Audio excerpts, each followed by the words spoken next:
Salam sejahtera untuk kita semua. Baik, perkembangan teknologi dewasa ini, khususnya teknologi komunikasi, tidak bisa kita elakkan lagi, tidak bisa kita pungkiri lagi. Hal ini sudah kita lihat dan bahkan kita rasakan sendiri. Ada berbagai aspek atau ada berbagai hal yang terkena dampak dari perkembangan teknologi komunikasi ini. Salah satunya adalah dalam dunia PR atau public relation.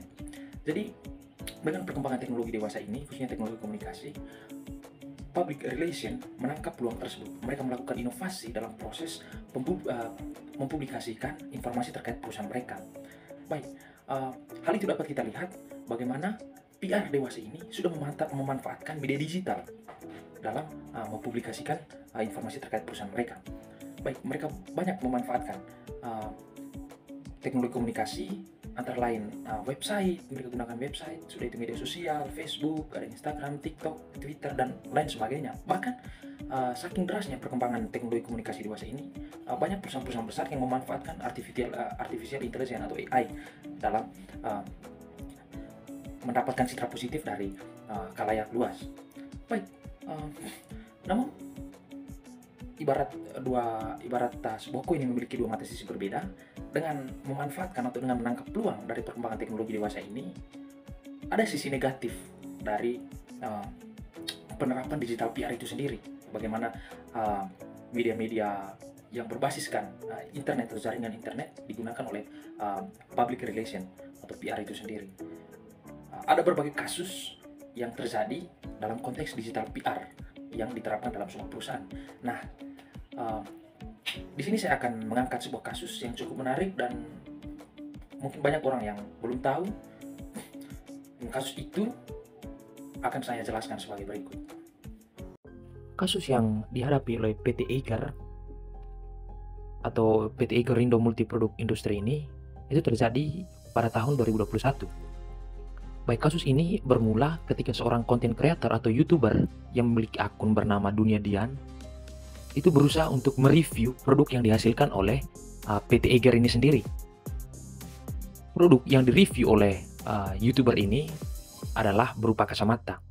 Dalam video singkat tersebut, YouTuber ini atau content creator ini mereview dari sisi positif produk yang dihasilkan oleh PT Eiger ini. Dia mengatakan bahwa produk kacamata yang diciptakan atau yang dihasilkan oleh PT Eiger ini memiliki kualitas yang bagus dan disarankan untuk dicoba oleh siapa saja yang membutuhkan kacamata ini.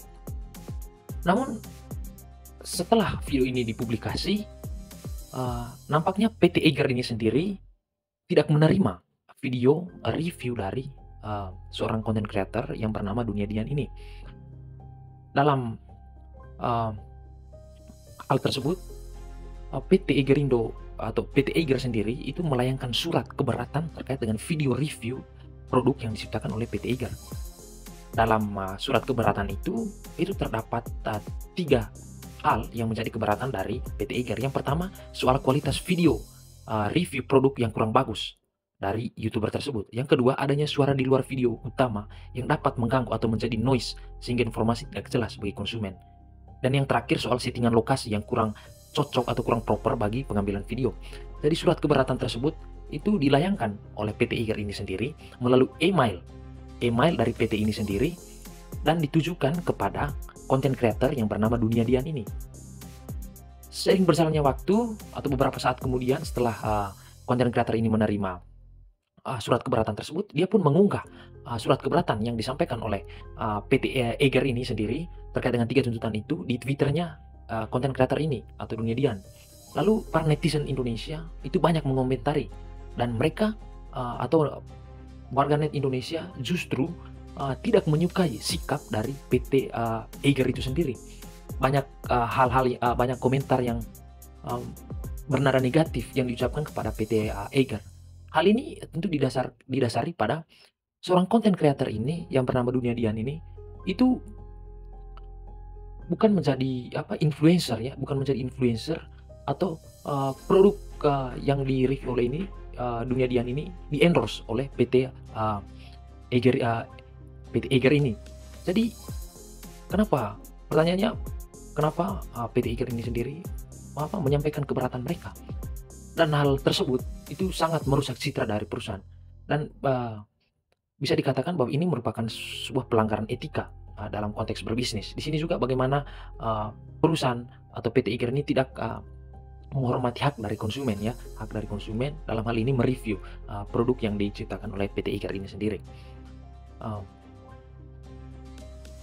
Melihat komentar dari masyarakat luas terkait surat keberatan itu, akhirnya PT Iger ini sendiri berusaha untuk meminta maaf melalui akun media sosial mereka, berusaha untuk meminta maaf atas sikap mereka yang kurang tepat dalam menyikapi video review dari Dunia Dian ini sendiri, sehingga kasus ini pun dapat diselesaikan dengan baik.